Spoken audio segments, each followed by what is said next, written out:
दोस्तों, अगर आप किसी का जाति प्रमाण पत्र बनाना चाहते हैं तो उसके लिए किन किन डॉक्यूमेंट की ज़रूरत पड़ती है मैं आप लोगों को बता दूं।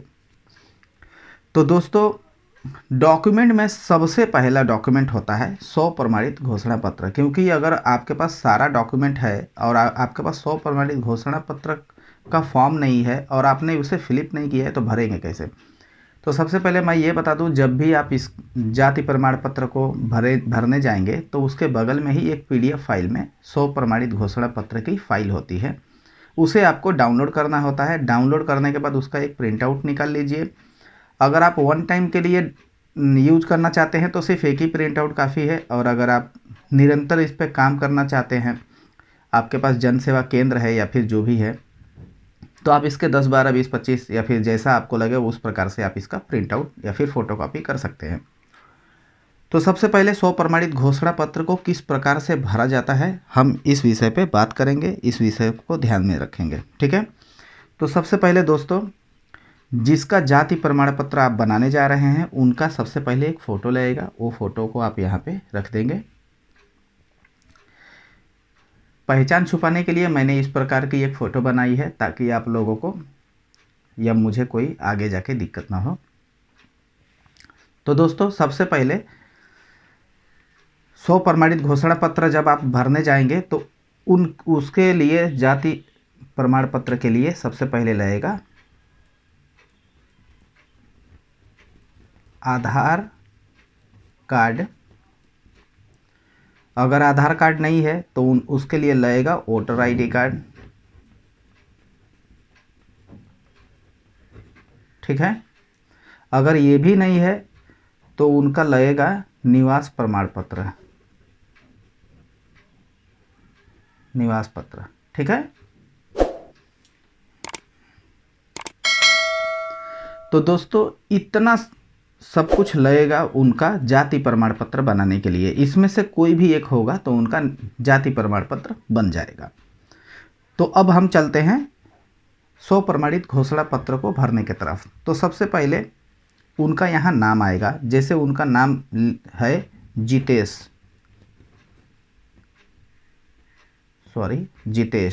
ठीक है। वो किसके पुत्र हैं, पुत्री हैं, पति हैं, तो यहाँ पे पुत्र रहेगा। तो उनके पिताजी का यहाँ पे नाम आएगा, ठीक है। तो उनके पिताजी का नाम है रवि, ठीक है। माता का नाम जो है, उनके माता का नाम है माधुरी, ठीक है। किस ग्राम से हैं, किस ग्राम यानी किस गांव से वो हैं, तो यहाँ पर आएगा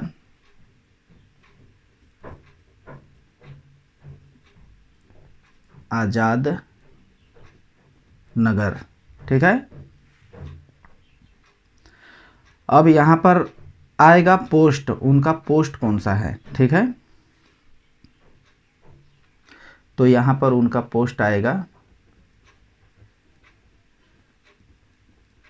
आजाद नगर। यहाँ पर आएगा कि कहाँ पर उनका थाना है, थाना, तो यहाँ पर आप उनका थाना डाल दीजिए। थाना रहेगा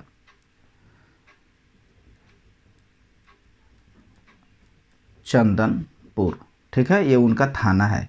तहसील कौन सा है, तो तहसील उनका है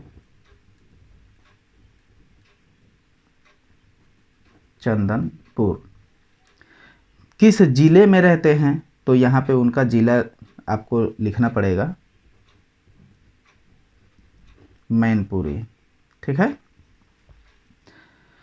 अब यहाँ हम जाति बना रहे हैं तो यहाँ पे वो किस जाति से हैं, ठीक है। तो यहाँ पे लिख दीजिए जो भी उनका जाति है, तो ये है यादव, ठीक है। उपजाति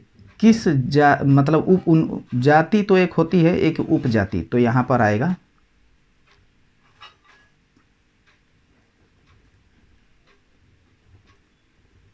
पिछड़ी जाति। ये पिछड़ी जाति में आता है, ठीक है। तो ये 100 प्रमाणित घोषणा पत्र भर के हो चुका है। अब यहाँ पर आएगा स्थान, किस स्थान से वो इस ये मतलब आवेदन कर रहे हैं। तो यहाँ पे आएगा आज़ाद नगर, तो यहाँ डाल दीजिए आज़ाद नगर। किस दिनांक को कर रहे हैं, तो 15/1/2022।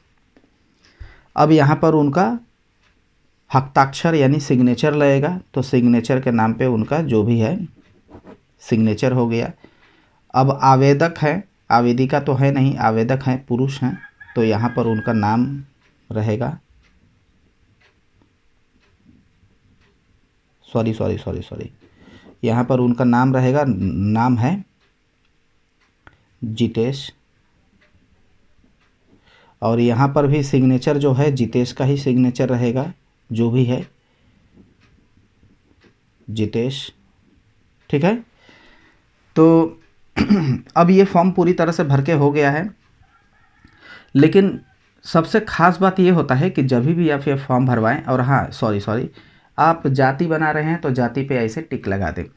हाँ, अब मैं ये कहना चाहता हूँ, जब भी आप ये फॉर्म को भरवाएं तो आपकी कोशिश यही रहनी चाहिए कि जो आवेदक है यानी कि जिसकी ये फॉर्म भरी जा रही है वो ही इसको लिखे। क्योंकि देखिए मैंने यहाँ पे देखिए जितेश की स्पेलिंग मतलब मात्रा यहाँ से आगे का दिया है, यहाँ से पीछे का दिया है, ठीक है। ये मिस्टेक हो रहा है, ठीक है। ये मैंने जानबूझ के मिस्टेक किया है ताकि आपको मैं समझा सकूं।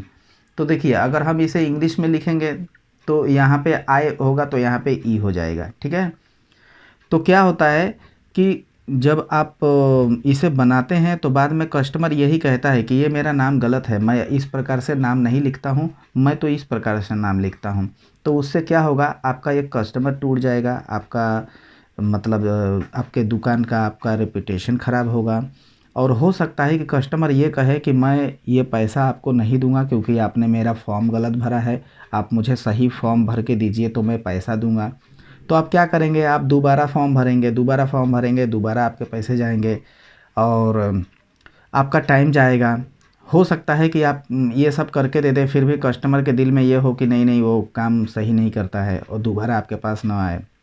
तो आपका पैसा बर्बाद, कस्टमर बर्बाद, टाइम बर्बाद, और जो आगे का कस्टमर जो नहीं वो भेजेगा वो अलग से आपका नुकसान हो गया। तो आप एक काम करें, आप जो भी आवेदक या आवेदिका हैं, आप कोशिश यही करें कि आप उनके हाथों से ये सब भर के लें, ठीक है। और अगर वो भरने में असमर्थ है, वो अनपढ़ है, तो आप उससे पूछ के करें कि आप किस प्रकार से रखते हैं, या फिर उसका डॉक्यूमेंट ले लें, वो डॉक्यूमेंट के हिसाब से आप भरें, ठीक है। तो दोस्तों मैं इसी प्रकार के वीडियो बनाता रहता हूं और आगे भी बनाता रहूंगा, और मैं आप लोगों से बताता हूं कि अगर आप मेरे वीडियो को पसंद करते हैं तो प्लीज़ इसे लाइक करें और अपने दोस्तों में शेयर करें।